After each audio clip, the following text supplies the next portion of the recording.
A bit. The beautiful bride first.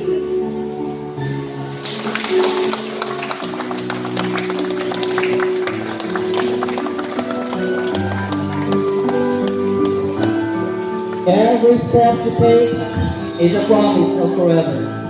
Story of love and a dream now turning into reality.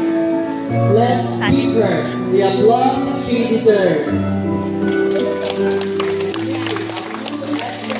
So that who managed to walk without the aisle without crying too hard.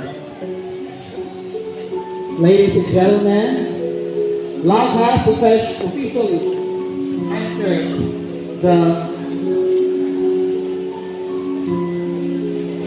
hall or the gym.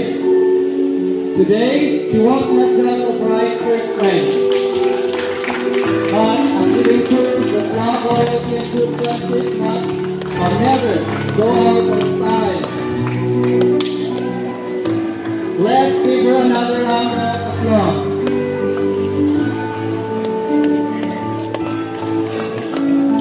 And now, ladies and gentlemen, kahit isuulan ngayon, huwag tayong papaawat sa tibig.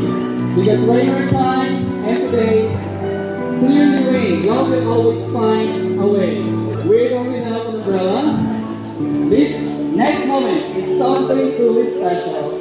So our groom, Jethro, the man of the hour, mas guwapo. Ngayon, kahit medyo basa. It's about to give a moment to raise his name. A man can do on his wedding day. No, not say I do, not yet. He's about to face the parents.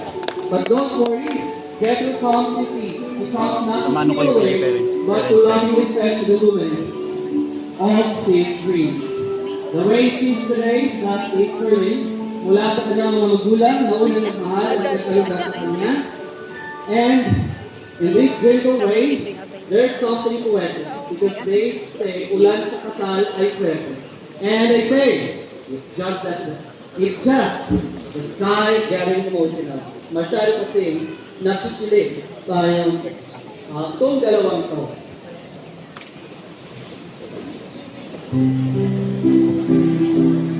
And